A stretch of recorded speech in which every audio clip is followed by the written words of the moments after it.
When Steve Jobs introduced the iPhone 10 years ago, he called it the ultimate digital device. It would put the internet in your pocket, he said, even put life in your pocket. Since then, the iPhone has been so successful that many think that Apple actually invented the smartphone. But we all know that he stood on some shoulders, right? Like AT&T's Bell Labs and Motorola. Well, not entirely. For even Motorola and AT&T stood on the shoulders of some giants, just as Steve did. So let's take a brief look at one of them, a tiny giant named Millicom. When Steve Jobs introduced the iPhone, he said, every once in a while, something comes along that changes everything. Well, where did this change come from? Bell Labs did invent the mobile phone in 1924 and the cellular concept in the 1960s. And Bell did develop it in the late 1970s.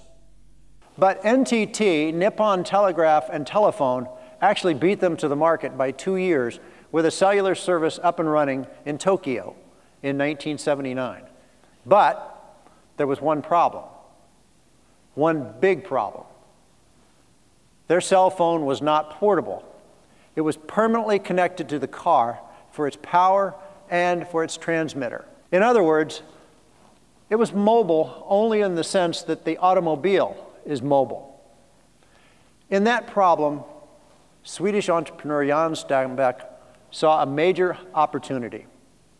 He would create a pocket-sized cell phone.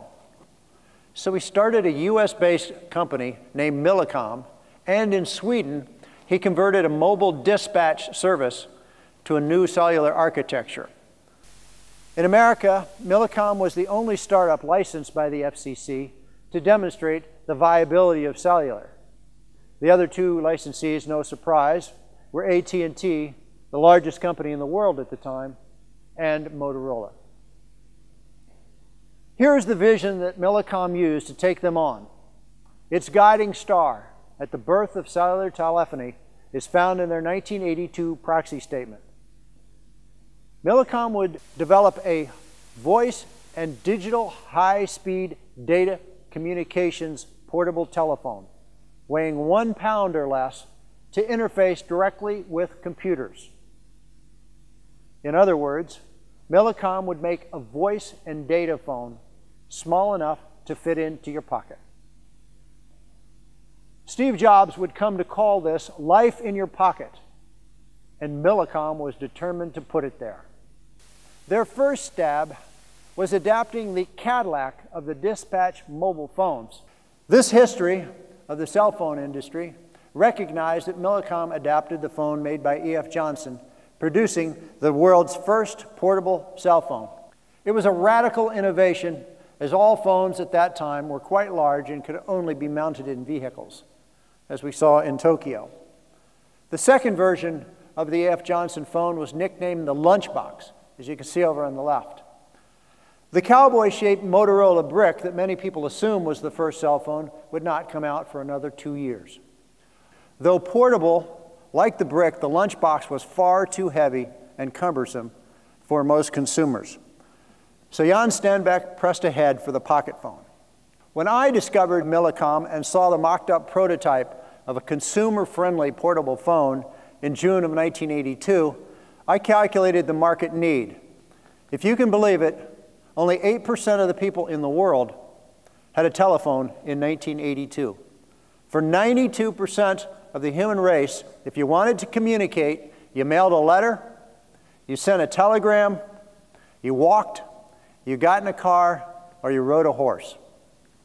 That was personal communications in 1982. With only 8% having a phone, I began calling it the Millicom dream, quote, the phone for the rest of the human race. The key question we had was how to pay for all this. The startup was valued at $131,000, but like Stenbeck, I saw the potential, and so I invested and I structured an $18 million financing. But it was totally dependent on Millicom doing something big to attract attention. Well, Jan Stenbeck created that something big when he set up a joint venture in England called Racal Millicom, which won the cellular license for the United Kingdom. Millicom's 10% royalty in that joint venture depended, in large part, on turning the portable voice and data phone into a real product.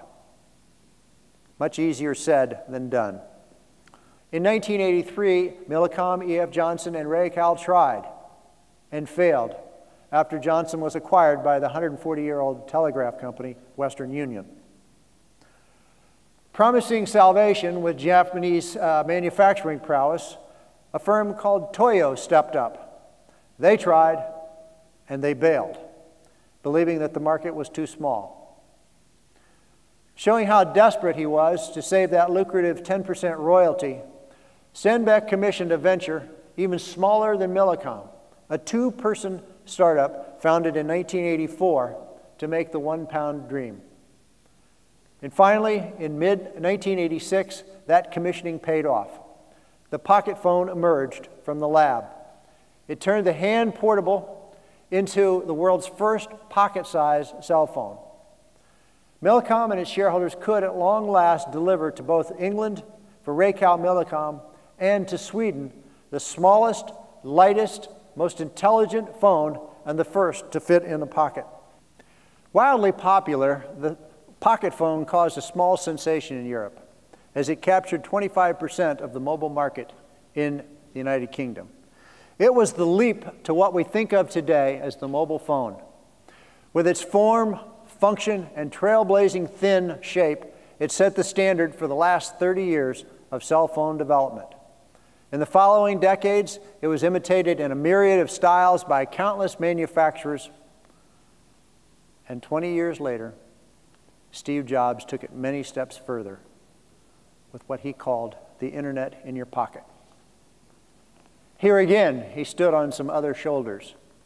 It started with the second version of the pocket phone, the one that had computing smarts. It was hailed by the Daily Telegraph as the intelligent phone has been launched on July 13th, 1987, exactly 20 years before the introduction of the iPhone. Also banking on the popularity of the voice and data phone, Racal Millicom presciently changed its name to Vodafone, and Vodafone would live up to its name, making mobile history in the process, on December 6, 1992, when the first text message was sent over a cellular network. This message, Merry Christmas, that's when the cell phone started interfacing directly with computers, thus making real the last part of the Millicom vision. Since that date, texting has become the most used mobile application. Some 96% of mobile users are texters. And last year, they sent 8 trillion of them. And that does not include the app-to-app text messaging. Well, there you have it, the beginning of Steve's internet in your pocket. That allowed him to call the iPhone the ultimate digital device. Thanks to the appeal of applications like texting and the convenience and portability of the voice and data phone, the name Vodafone became the 5th most valuable brand in the world, helping the company grow into the 7th most valuable company by the year 2000. The power of the voice and data phone was finally recognized. The vision of Millicom finally vindicated.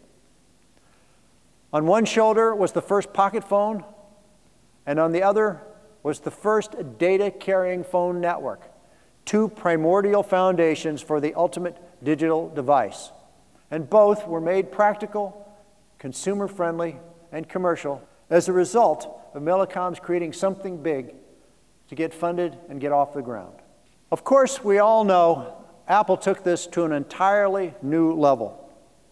Based on 2 decades of pocket phone innovation and 50 years of computing progress, Apple could package the device with an operating system and an app ecosystem, an awe-inspiring design, and a totally unique business model to create something that the world had never seen before. And it did change everything. As a result, today, Apple is the #1 most valuable brand and the #1 most valuable company. It stands head and shoulders over every other company ever. Let me summarize with some comments on the ultimate measure of the ultimate digital device. According to L.F. Erickson, in the year 2020, 90% of the human race will have a mobile phone. Compare this to when only 8% of the world had any type of phone at all, when the cell phone industry was born. That percentage will likely be turned upside down, completely inverted in the next 36 months or so. In other words, soon only 8% of humanity will not have a phone. The voice and data phone really was the phone for the rest of the human race.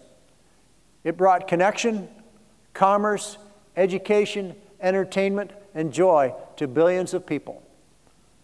Now, just as Steve Jobs stood on the shoulders of giants, we can stand on his. From that high altitude, we should be able to see the next great innovation that changes everything. Let's go find it.